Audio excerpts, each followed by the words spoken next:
Good morning, everybody. Today is Thursday, March 24th, 2022. The time is 9:01 a.m. I am calling to order this meeting of the Alameda County Lead Poisoning Prevention Program's Joint Powers Authority. And before we begin this meeting, let me just note that this meeting is being conducted pursuant to provisions of Assembly Bill 361. Under that bill, the Brown Act has several exemptions that allow for public agencies such as ours to meet remotely and via teleconference during the COVID-19 pandemic. We must make findings every 30 days that the state of emergency still exists and that it is in the health and safety interests of the board and the public for us to continue these remote meetings, which we have done, and we will do so again today in having a discussion item on that point. If you wish to make public comment can be done one of several ways. You can join us by Zoom and raise your hand using the raise hand feature. You may press *9 if you're joining by telephone. Or you may submit a comment card in advance to Ladice de la Fuente's email address, which is provided for on the agenda. The link for today's agenda is also, or for today's meeting is also provided on the agenda. At this time, I would like to ask if the secretary would please take the roll.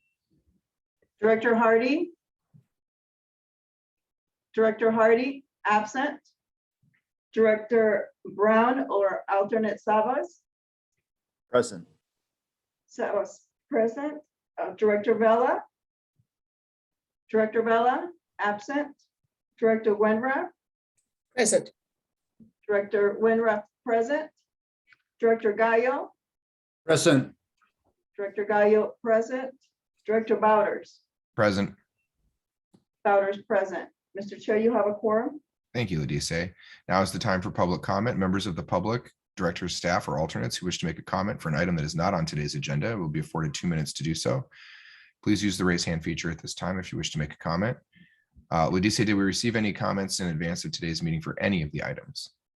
No comments for any of the items. Okay, public comment is now closed and we'll return to our agenda. Item 3 is the AB 361 resolution for open meetings at state and local agencies. Are there any members of the board who have questions or comments? Seeing none, is there any member of the public who wishes to comment on this item? Seeing none, bringing it back, is there a motion? So move. Second. A motion has been made by Director Gallo and seconded by Director Wengraf to approve this resolution. Please call the roll. Director Hardy? Hardy, absent. Director Brown or alternate Savas? Yes. Savas, aye. Director Vela? Aye. Oh, Director Vela, aye. Director Wenra? Aye. Wenra, aye. Director Bowders? Aye. Bowders, aye. Director Gallo? Aye. Gallo, aye. Okay, the resolution is approved. We will continue remote meetings into the next 30 days. Item number 4 is the meeting minutes from February 24th, 2022. Members, are there questions or corrections to the minutes? Seeing none, is there public comment to the minutes? No public comment? Thank you. Seeing none, the members, is there any motion? I move So moved. approval. Second. Okay, motion by Wengraf and a second by Gallo to approve the minutes. Please call the roll. Director Hardy? Hardy, absent. Director Brown or alternate Savas? Yes. Savas, aye. Director Vela? Aye. Vela, aye. Director Wenra? Aye. Wenra, aye. Director Bowders? Aye. Bowders, aye. Director Gallo? Aye. Gallo, aye. Thank you. The motion passes and the minutes have been approved. We'll move to agenda item number 5, which is the director's report. Director Brooks. Thank you very much. Director Bowders, can everyone see my screen? We can. Oh, thank you. Let me see here. So let's begin. This is just a brief report here. We start off with some good news. Blood lead levels in children resumed their downward trend. There was a period of time where the Environmental Defense Fund was very concerned that after years of seeing a downward trend, that the most recent report from the CDC's National Health and Nutrition Evaluation System shows that we're starting to resume that downward trend. My friend Tom Nedler, who wrote this article, also pointed out, and I quote him here, he says, "The progress is only statistically significant when looking across many cycles but any improvement like this is a promising reminder that our collective investments in reducing children's lead exposure from all sources, whether from paint, pipes, food, soil, or air, will make a positive difference. If any of the board members would like to read that article by Ted, we can make sure that you receive it. There's no questions. I'll move to the next slide. Any questions? Go ahead. So legislatively, we are working with the California Healthy Housing Coalition on a number of different pieces of legislation affecting healthy housing. But this one in particular is of importance because AB 2326, the laboratory reporting bill, is meant to correct many of the problems that were identified by the California State Auditor a few years ago when they came out with their report, which was the result of an investigation by the California Environmental Working Group that indicated that many children who are supposed to be mandated to have blood lead tests, kids like Medicare and Head Start programs that it's required that they be tested, are not being tested. So this bill will place more requirements on the labs that collect the blood lead tests to provide data in order to monitor whether or not more kids are being blood lead tested. Already we're hearing that this legislation is of concern to the labs. There may be some opposition apparently to Assemblymember Ray's bill proposal, but it will be going forward to hearing in the next couple of weeks. And there are a number of organizations that are already signing on letters of support, many programs that are interested in lead poisoning prevention, children's health, the environment, et cetera. So we may be coming back to you with more information on this bill if it moves forward. Are there any questions on that? Members, do you have any questions? I have a Director question. Wengraf? Yes, if you, do you know, is this an unfunded mandate? Do you know what the cost to the lab might be? Very good question, and I'll have to find that out. It may be written within the text of the bill, and I only provided you with this excerpt, but what I'll do is I'll read through the entire bill and let you know. Yeah, because if it's unfunded, that may be one of the reasons why the labs are resisting. And so if the bill could be amended in some way to get them on board, that might be a path forward. Good. Yes, good suggestion. I will find out exactly what the concerns are after reading the bill, and I will also contact Assemblymember Ray's office in order to find out what the labs are telling his staff. Thank you. Any other questions? Are there any other questions? Okay, seeing none, go ahead. Another piece of legislation that is moving forward. This one is extremely important to the state of California in regards to a number of matters, but particularly with regards to the counties that have received lead paint settlement funds, because it is the intent of all of those jurisdictions to provide money to property owners to address lead paint hazards. The concern here is that many contractors and painters have not gone to the one-day EPA renovation repair painting course in order to make sure that when they do the remediation, that it's done in such a way that it doesn't make matters worse. So Senator Archuleta has authored this bill that would actually require all contractors, painters to go through that training. And the way it would be done is that the state of California would take over control of enforcement from the Environmental Protection Agency, because currently they're responsible for going out and investigating complaints about contractors and painters creating lead hazards. The problem is EPA Region 9 covers the entire western region of the United States, and they only have one code enforcement officer within the EPA. So you can just imagine how many complaints end up not being followed up on. So states like Utah, Oregon, and Washington, and 11 other states have taken over the enforcement responsibilities. And then as a result of that, local agencies are given enforcement responsibilities as well. So that would be the case here if this bill were to be turned into law, is the state would take over responsibility for enforcement. This bill is actually being sponsored by the California Association of Code Enforcement Officers and the Environmental Working Group. The code enforcement officers are already beginning to respond to many complaints. And so they really are wanting the authority, but they also want to receive funding in order to go through the training themselves so they know exactly what it is they're enforcing.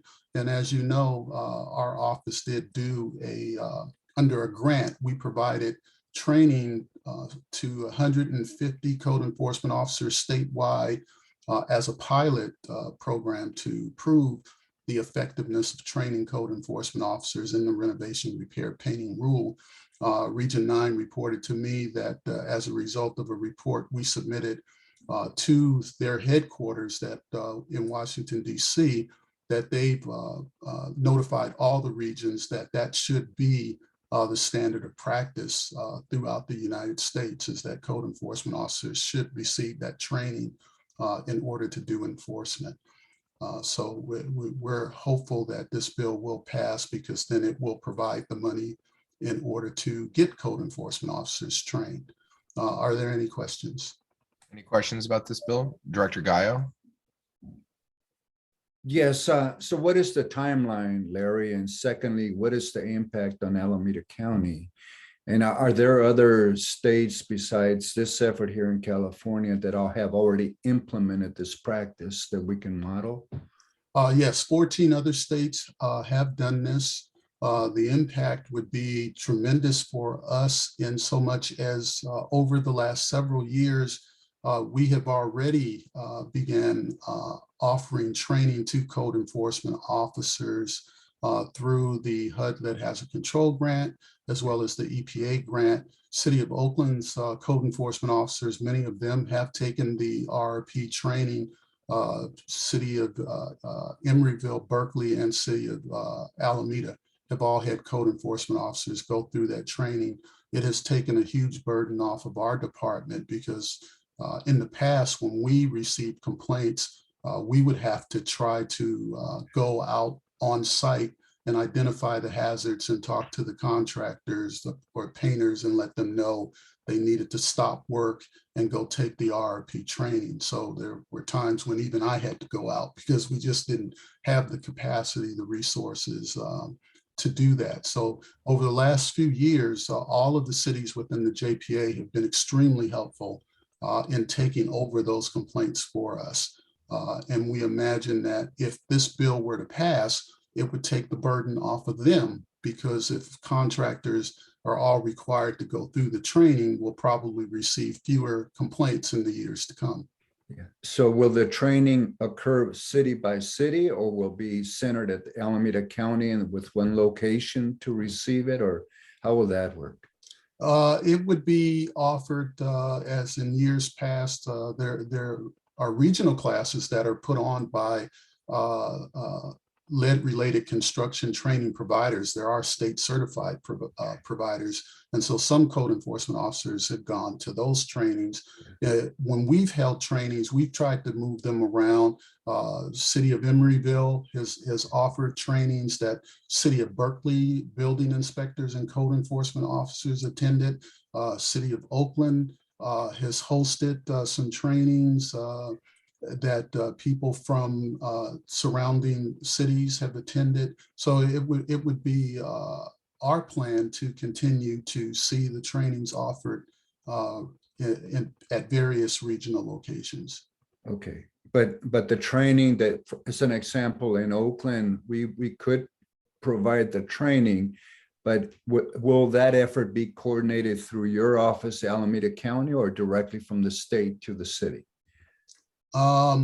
That's an excellent question, sir. I guess it could go both ways. If the state, this proposal would place the California Department of Public Health as the lead agency responsible for taking over the enforcement from the EPA. They could offer some of their own trainings, or they could actually delegate down. KCO certainly would be interested in having them provide money so that they could offer these trainings throughout California. Okay, thank you. Thank you. Thank you, Director Wengraf. Yeah, so I'm curious, would it be a good thing for this agency to write a letter in support of the legislation, or would it be a good idea for our particular jurisdictions to write letters in support?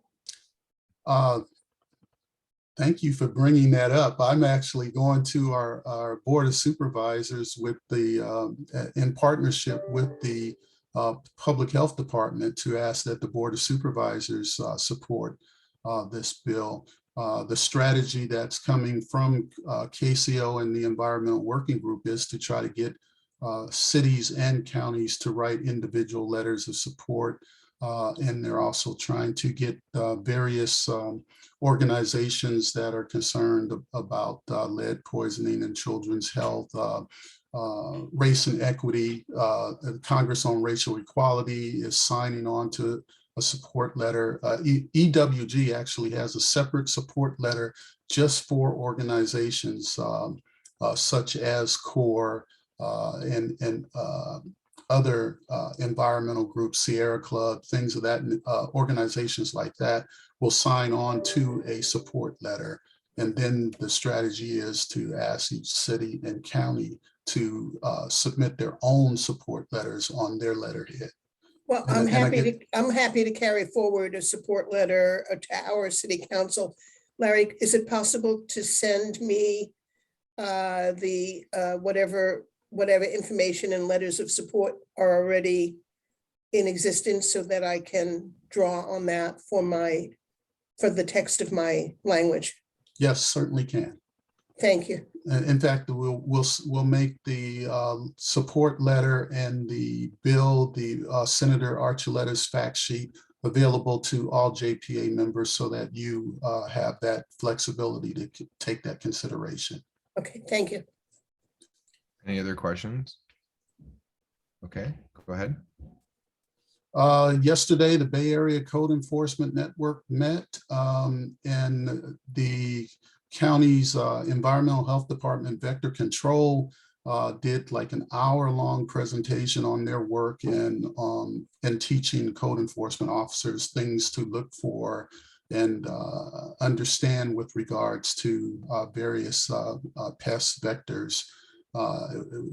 Great presentation. At the end of that presentation, there were announcements, which is typical for the quarterly basin meetings. There were some collective moans that occurred when the announcement was made that Greg McFadden, the building official for the city of Alameda, is retiring. I did not realize, I knew that this person had had a tremendous impact on Alameda County Healthy Homes Department because he was the one who actually came up with the idea for when the EPA was requiring that building inspection departments attach a renovation, repair, painting rule verification form to their permits. He was the one that suggested for those cities that can't do that, that maybe a EPA RRP acknowledgement form could be added to building permit applications, which I know all the JPA cities have done. And there's been a number of other ways that he's been supportive. But I found out there were a number of other cities that have benefited from his knowledge. And as a result of that, the Bay Area Code Enforcement Network is going to be providing him with a certificate of appreciation for all of his contributions, and they're actually going to try to even have some type of gathering retirement program for him. So just wanted to let Director Vela know that that's coming. The other collective moan was when we found out the Oakland code enforcement officers present at the meeting announced that they're losing 4 code enforcement officers. They're being terminated, I guess, because maybe it was back in October. Oakland announced that all employees must be vaccinated. Some have decided not to, and as a result, they're being terminated this week, I believe. There were collective moans and concerns with regards to this will slow down the efforts to use the lead settlement funds to implement the proactive rental inspection program, which we know is going to be a model program because it, unlike other proactive enforcement programs, will be like Rochester, New York, in which they actually inspect and enforce correction of lead hazards.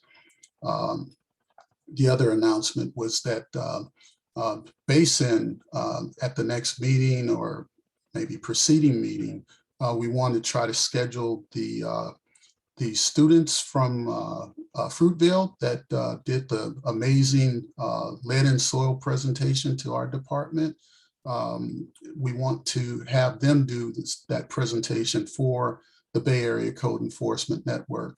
And on a related note, they were to present to the JPA today, but because of some conflicts, their presentation will be moved to April 28th, the next JPA meeting. Any questions? Questions from members about this item? Seeing none, go ahead. Okay. Oh, no, Director Gaio has a question. Yes, sir. Hey, Larry, so if you can provide that information to me would be really helpful about Oakland. And so who do the CEOs report to directly? Code enforcement officers within building and planning. So they would report up through the chief building official, which I believe is Tim Lowe, and then under Bill Gilchrist. Okay, and these are inspectors that have already received the training and gone through all the process and have been involved with this activity, right? Yes, these code enforcement officers, I believe, are some of the ones that went through the RRP training. Okay. These are some of the ones that we've worked with on responding to contractor complaints. And they also are part of the existing complaint response system within Oakland when a tenant makes a complaint about substandard conditions. Okay, thank you. And I'll follow up with that. Thank you. All right, I'll meet with you offline and give you that information or send you some emails. Good. Thank you. Thank you. Any other questions? Nope, go ahead. And then finally, this week, we met with the Alameda County Board of Supervisors, Procurement and Contracting Policy Committee, and provided them with a presentation on our small business outreach, which I believe you're about to get a similar type of presentation on the Healthy Homes Department's outreach efforts. So with that, that ends my director's report. Thank you. Are there any final questions about the director's report? Seeing none, is there any public comment for the director's report? There's no public comment. Okay, that will conclude the director's report. That will move us to item 6, which is the mid-year outreach activities for fiscal year 21-22. I'll report on that. Just Okay. want to point out some things. Would you like me to share the document, or? You can just provide an oral report, and if members have questions, we can go to Perfect. that.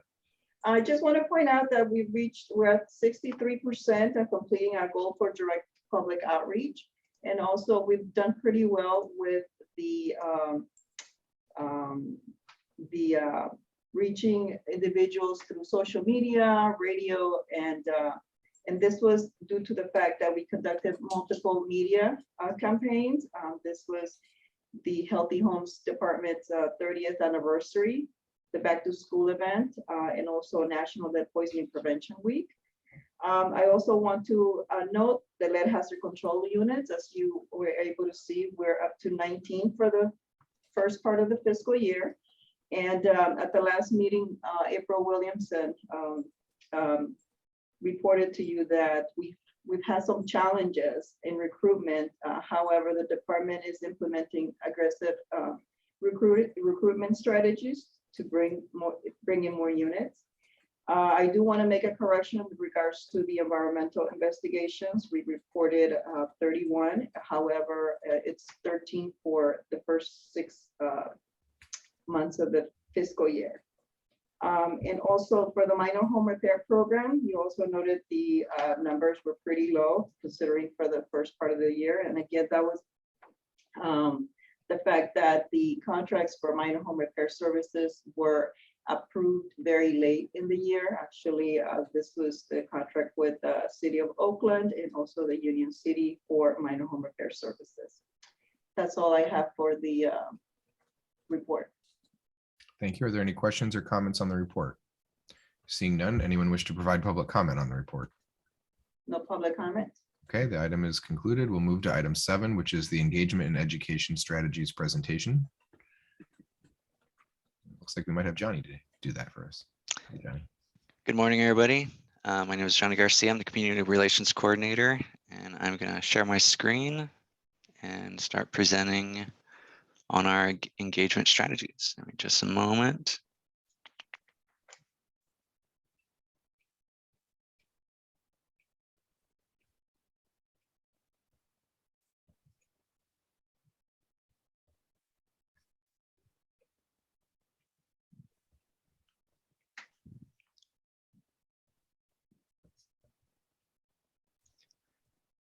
All right, everybody, this is my report on the education and engagement strategies in 2021.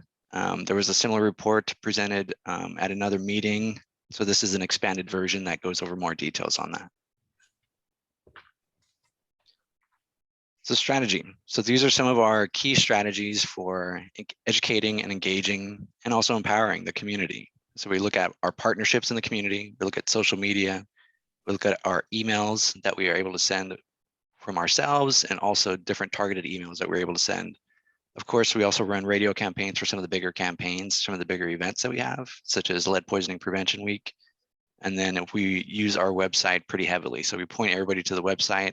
That's where our resources are.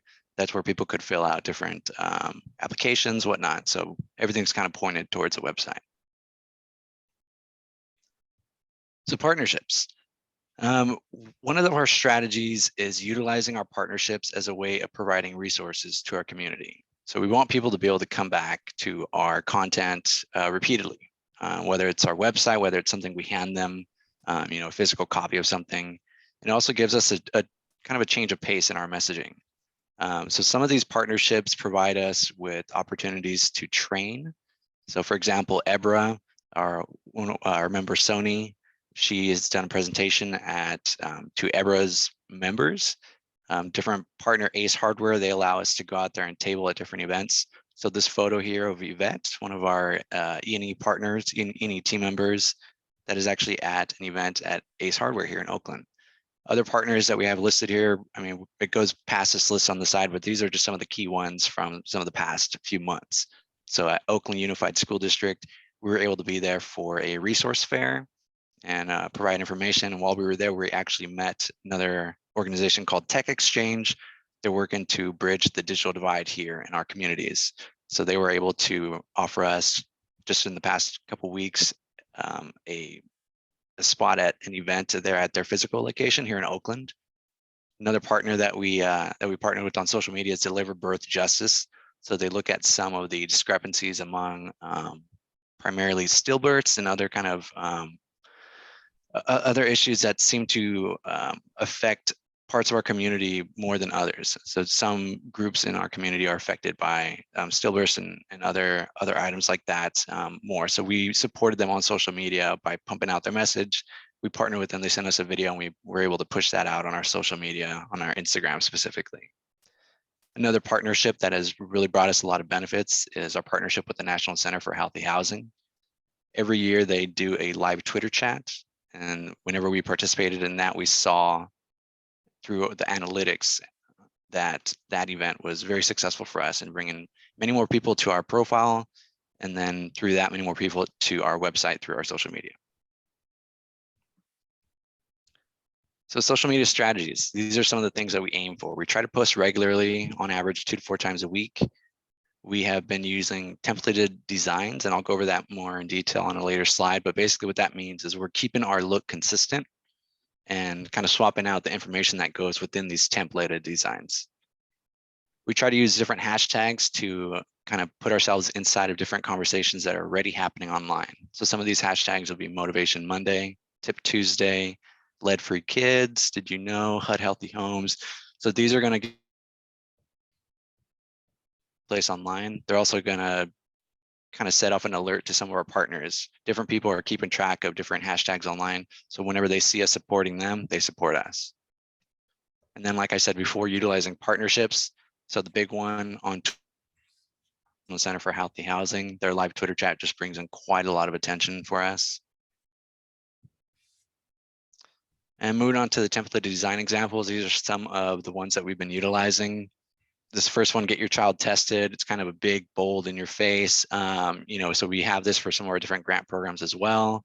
And that one kind of changes colors just based on, just to match our logo. The second one is, did you know? This is primarily used to promote the principles of the healthy home. So a lot of times it'll be, I'd say, did you know at the top, or is they keep it ventilated, keep it clean, one of the different concepts like that. And then we just kind of play around with the colors to match our logo.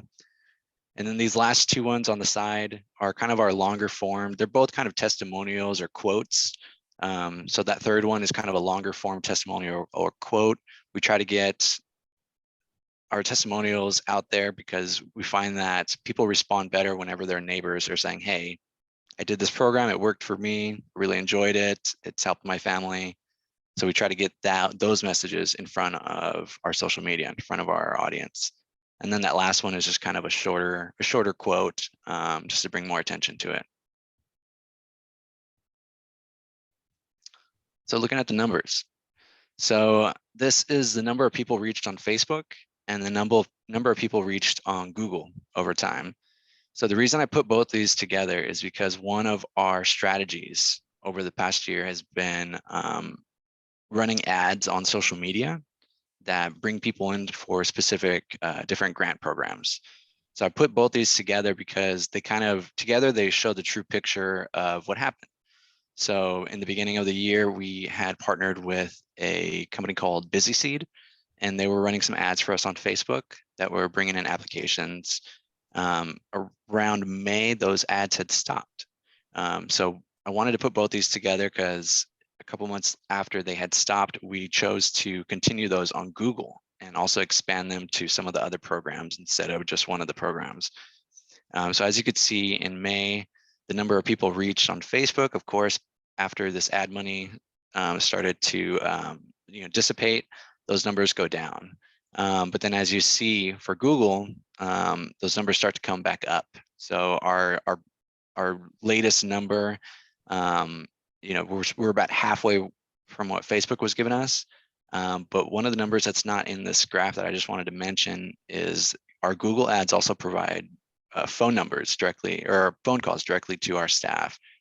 And from this time period, from May to December of last year, our Google ads provided 170 calls to our staff members for the different programs that we have.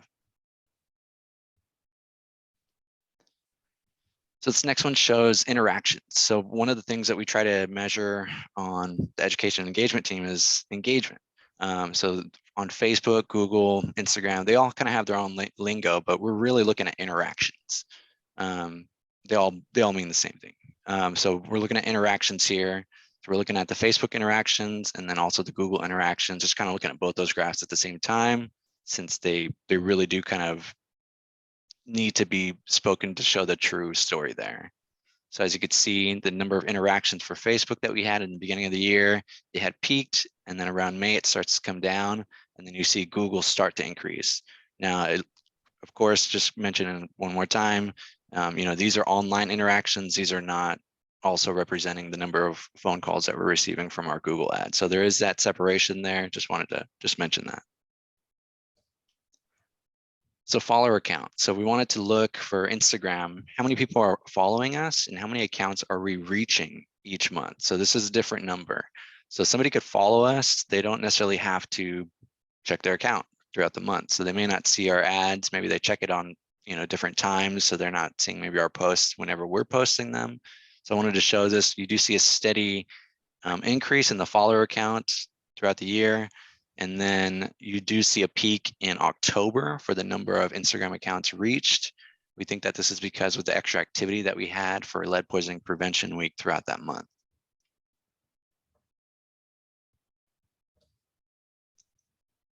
This next graph shows the number of engagements on Instagram. Of course, Instagram uses the term engagement, but we're really just looking at interactions. What this means is how many people are clicking on our links. We have many links on our Instagram. How many people are playing videos, how many people are sharing their content.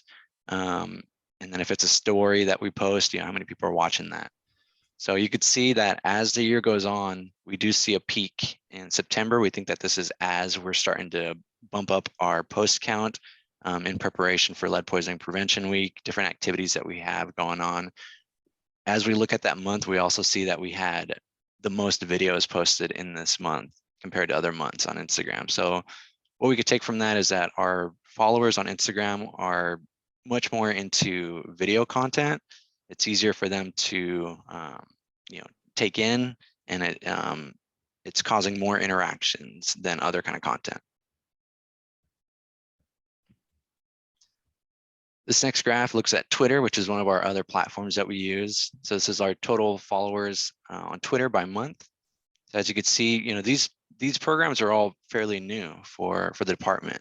So, in the beginning of the year, it starts at 26 and it steadily increases to 60 by the end of the year.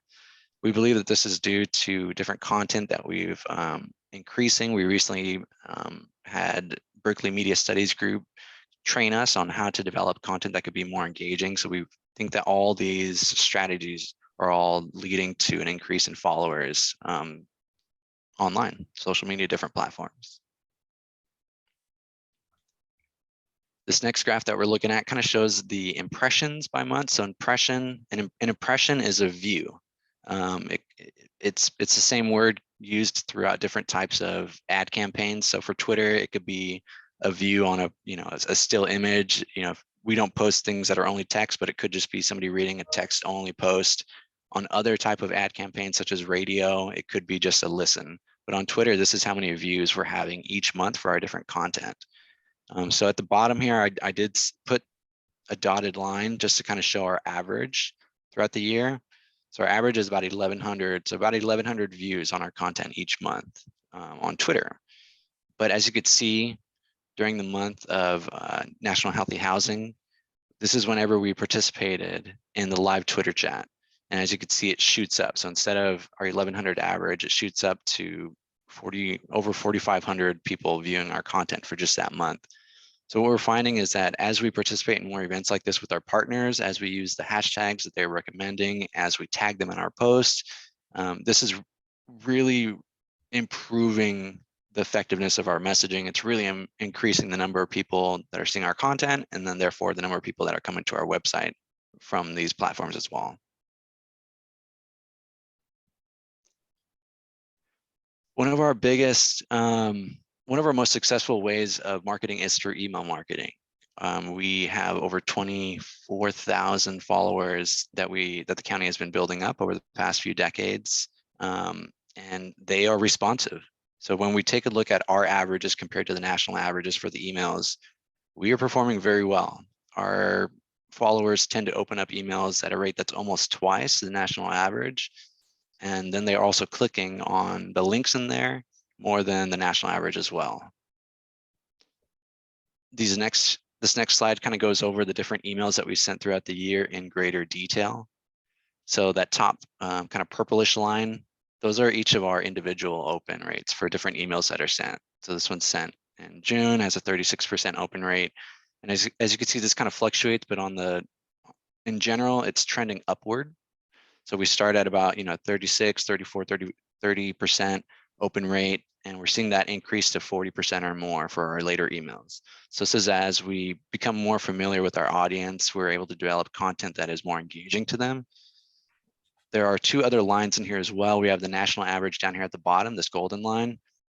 This is 18%, and then our average is up here. And then these are just the individual open rates. So this is one of our most successful ways that we're engaging with our audience. We're finding that providing resources to them, providing giveaways.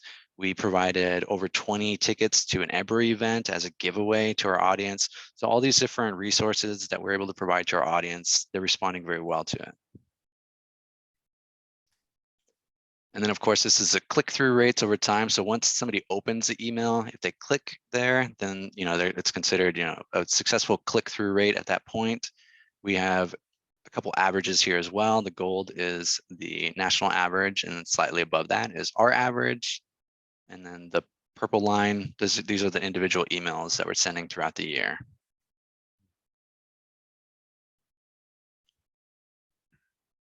Wanted to briefly touch on radio. These campaigns are not ongoing as social media, different email campaigns are. These are specific. These are for different campaigns when we're able to manage. So these are just some of our impressions that we have here. So the number of people that are reached by our radio campaigns are quite high. It's a much more general blanketing of the audience. So we can't particularly get as specific as some of our other campaigns, but we are finding that we are reaching quite a number of people through our radio campaigns. And on the side here, we do have the definitions here. So the gross impressions, total number of times that the ads were played, and the net impressions are the total number of people who actually heard our ads.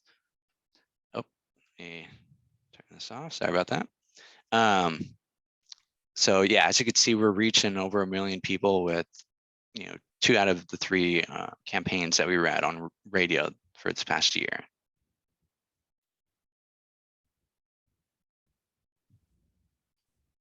Wanted to show this screenshot. This is in relation to radio. One thing that we try to do, and one thing that we found success with, is kind of layering our campaigns. So this is one example of us layering some of our campaigns. So as people are hearing the radio ads, we also had this video from I'm blanking on her name right now. I want to say it's Nikki Thomas, but she was able to provide a video for us that we were able to use on social media in addition to the radio campaign. So as we layer different things like this to our community, to our audience, we find more success. One thing that I wanted to just kind of touch on was our website. Of course, we push everybody to the website. So these are where all of our resources are. This is our number of website page views per month as reported from the county reports.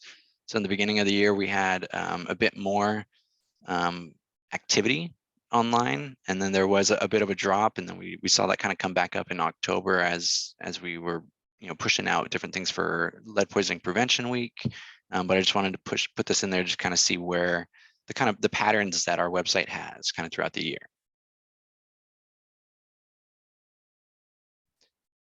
And then as far as engagement, through the new analytics programs called Site Improve that the county recently got, we're actually able to have what's called a heat map for different pages installed. So this is our heat map for our homepage from some of the past few months. So the spots on this map that are more yellow or bigger and kind of brighter, such as the spot down here, grants to fix your home, these are where people are clicking on the most compared to other spots that either have no dotted colors or a dotted color that is maybe a darker color. So through tools like this, we're able to see what content that our website followers are responding to the most. So we believe that with tools like this, we're going to be able to engage them as we change our website to become more user-friendly, as we make updates to it. Tools like this help us, look at what our audience is actually engaging with. So upcoming projects. I wanted to just take a quick peek at different projects that we have in the works right now. These are just a couple ones. We do have more than this, but one of the big projects that we're working on right now with an outside designer is a roadmap to a healthy home. We're actually going to be going over some of the first designs here later today with that designer. So we're pretty excited about that. But what we want to do is have a printed version, a printed pamphlet, something that somebody could fold out, something that looks like a roadmap and they could look at and say, I am this type of person. I'm a homeowner. I am a parent. And they could very specifically look at different steps that they could take, depending on who they are, to make their home healthier for themselves and their family. Different resources. We want this to connect to our website. We want this to connect to different videos. We want this to be something that we could hand to anybody in the community that could help them. And then another project that we're working on right now, this one is a little bit more developed than the roadmap, is a resource list. So we want an online one-stop shop for a resource list. We want there to be food resources, educational resources, housing resources, legal resources. We want this to be able to help our community in ways that, things that we may not be able to provide. So for example, there are different groups within the community that provide food assistance. So while that's not something that we would do directly for our community, we want to have a resource list that people could just go to, whether it's on the website or whether it's in a printed form. All right, that's all I got. This has been my presentation. I look forward to any questions that anybody may have. But that was kind of an overview of what we've been doing on the education and engagement team, at least on the digital side. Thank you, Johnny. Others with questions first? I have some. So my first question is, could you help me understand, the website is the landing place for so much of what we're doing, is what I heard come up multiple times. So you had the one slide that showed like 300,000 web visits a month, and then it like dropped precipitously down to 100,000. Like what's going on? Yeah, there weren't many changes made around that time on the website. We have been in talks with IT, and their response has basically been that what that number is showing a lot of times, because we're measuring the website traffic using different tools. So one of them is that big report, and one of them is Google Analytics and different types of tools like that. And what we're finding is that the main reports that the county use, they may be measuring different things, such as they're called web crawlers. So it's basically a computer program that scans different websites. And what we're finding is that some of the county reports may be counting those as a page view, whenever something like Google Analytics would not count that as a page view. So we're thinking that maybe some definitions for that may have changed, but those kind of drops are not shown for some of these other tools that we're measuring like that. But do we think it's more likely that there's like 100,000 page views? Probably. Yeah, we're thinking it's not 300,000. It comes down to just the definition of a page view for I guess the county's original tracking systems compared to definitions of page views more recently. Mm-hmm. Okay. My other item, and then I see there's other hands. My other item is Twitter. All right, guys. I don't have Facebook. I don't have MySpace. I don't have Snapchat. I don't have Instagram. I have Twitter. It's like the only social media I actually do, and I apparently do it well enough. Yeah, I get about 3 million impressions a month on my Twitter. And so I just want to share my comms director at my regular job. He's like, you need to teach a course on how to do Twitter. So I just want to put out there, like, if you want to use that platform, I've watched our agency's Twitter page, right? We need to get some like additional content. It needs to be there needs to be some videos of like, here's like demonstrations, right? Of just 2 minutes or less. Here's what we're learning, or here's what's going on, or did you knows? I'm happy to do one if you want. Like, I post stuff on active transportation, on smart streets, things like that. And at the end of the month, it'll tell me like, 2 million people viewed this tweet or whatever. And I just put out there, like, I'm doing one, just to give some visibility. I'm doing one for the Alameda County Transportation Commission, where the president of the AC Transit Board is the vice chair of the commission. I'm the chair of the commission. We're actually going to do an educational video. We're going to do two, one in English, one in Spanish together. We're both going to bicycle up to a bus stop and I'm going to actually show her how to put a bike on the front of a bus, because a lot of people who bike don't actually know how to load a bike onto a bus. And then she's going to actually show me how to use digital clipper to get on the bus. We're going to actually just do a 2-minute, like, hey, friends, meet at the bus stop, and this is how you merge whatever. And it was because there was a lot of conversation between the agencies about, like, we don't, we see a lot of people like standing at the bus, and bus drivers were reporting people actually like not knowing how to put the bike in, and it's really not even that hard. And then they just choose not to get on the bus.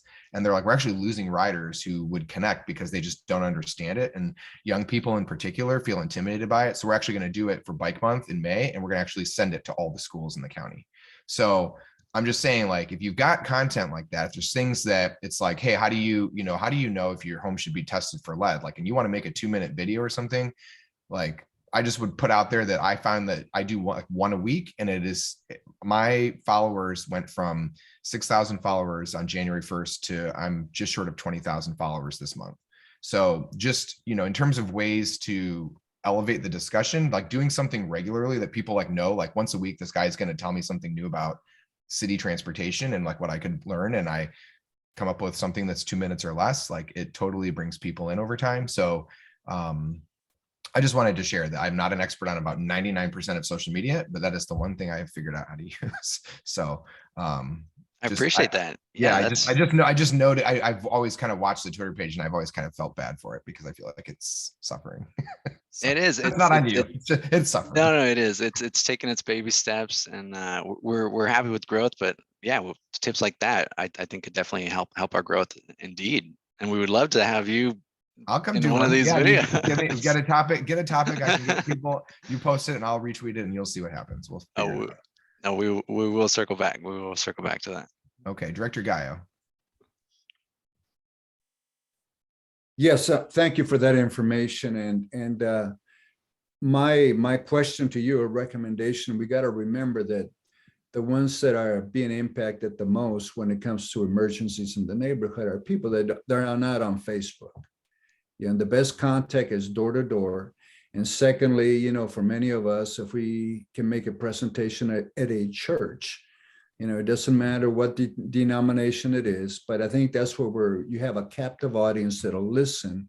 And most of all, a parent body going straight to a school where you have the parent meeting and their children are present. We're here to protect our children. So when it comes to the roadmap to a healthy home, what I would advise, besides the lead issues and you're providing other information, I think one of the big subject areas, especially in the neighborhoods here in East Oakland, has to do with the gas stoves, right? There's a big shift from going to gas to going to electric stoves, right?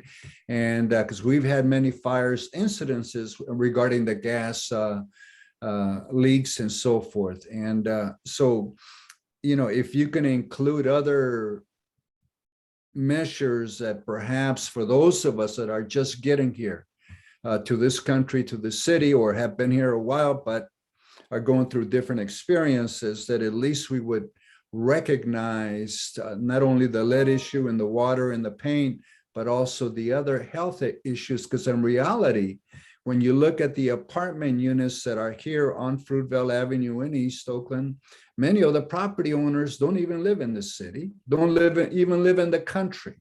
They're from outside of the United States, and they're in it to make $1 as an investment and not to worry about Noel and Larry Brooks and how well you're doing, right? They just want us to pay the rent and live in the condition that we're in. So for me, the environment is really crucial to not only inform the tenant about the lead issues, but also, that, like I said, in terms of the stoves, even propane tanks should not be used inside the home, and some of us are doing that.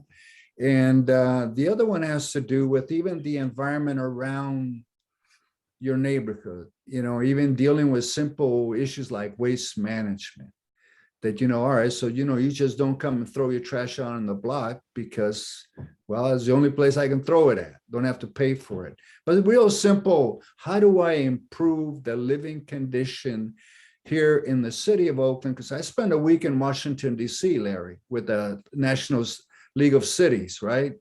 And not only did I get a chance to hear from cities throughout the country, but what I saw in Washington, DC, how much has changed in terms of the environment. You don't see a cigarette butt on the street, a piece of trash, but this goes throughout the whole city. And where one time, man, it was pretty close to what Oakland is today. And so I think that educating the public on beyond just that one issue, you have a captive audience. And I would ask you to, that if you come to my school and you talk to the parent body, this is an important issue, but you know what? These are also on the line that, could impact your children directly, you personally. And I would really welcome you with that, Larry. And so anything I can do to help in that area, facilitating with the schools in this district. And then just the last one, I want to make sure that some of the communication also happens in different languages, in terms of Spanish and so forth. And but I really value that. But you're opening up the door to people's homes, and many of us, growing up here in a lifetime, and all of a sudden become renters and property owners, need to understand beyond one issue that there are other concerns about where I'm trying to raise my children. But thank you for the information. Thank you. Yeah, thank you. Thank you. Anyone else with questions? It's helpful to get this update. Yeah, I saw a lot of transition between Facebook, Google, like systems change and data. So, and if I do feel like the best asset we've had in terms of communications and online sharing has been the website. It is kind of the place to send everybody. So just want to elevate opportunities to use the website effectively is in my opinion, the best way, because I refer people to the website all the time. So Ms. Williamson. Just wanted to add, thank you, Johnny, for that presentation, and thank you for the comments and the suggestions. I mean, man, that's really going to get us going. But I just wanted to add is that, during the pandemic, this was the only methodology we had. But I'm just excited to announce, and we'll report back next month, is that organizations, many of our partners, some new partners are opening up. And so we're getting invitations to events, to table, because we know that face-to-face is like, that's like no other. And so we're, our April schedule is getting pretty packed in terms of tabling events and spring events and whatever. So we're really, really excited about being able to pair the in-person with the online. I mean, it's nothing. I guess, they're tired of me like smiling about it. I'm like, oh my God, we got another invitation, because it means it's feeling like the before times, right? It's feeling like the before times when you can, go to a tabling and there's a family, and you, just like Director Gallo was saying, it's kind of like not just I live in a condo. That's okay. Let me talk to you about healthy housing in general. Let me talk to you. Let me see where you're at. And so being able to do that and make that connection with people is like no other. So anyway, just excited about coming back to the new normal. I just want to add that. Thank you. All right, great presentation, Johnny, and thank you for that. We will move to agenda item number 8, which is the February monthly report. I just want to highlight that as a part of capacity building measures in support of the lead hazard control grant program, we provided a lead worker initial course training to one employee or one of our contractors, JNR Construction and Painting. The other thing is about the media. John reported, gave me information on this, so thank you, Johnny. For Instagram, we did 36 engagements for February, and this is the highest number of engagements that we've seen on Instagram. This month, we posted images that tied into national campaigns such as Share Black Stories for Black History Month. And that was successful. And we actually got a bit of attention from Scholastic Books for supporting their campaign. What else? The Google ads, actually, that's working well for us. The E&E team is actually working on documenting their effectiveness by measuring how many of those clients or calls turn into approvals for our programs. Good. All I have for the monthly report. Great. Are there any questions on the monthly report? Seeing none, is there any comment for the monthly report? Seeing none, that will conclude the monthly report, and we will move to, let's see, number 9 is future agenda items. Are there any agenda items that members wish to have agended for an upcoming meeting? Okay, seeing none. That moves us to item number 10, announcements by the members of the board. Does anybody wish to make an announcement about anything that's happening? Okay, seeing none. That moves us to adjournment. The time is 10:01. We had an exactly 60-minute meeting. So thank you all for participating. Great information today. Have a lovely end of March and a beautiful April, and we are adjourned. Thank you. Thank you.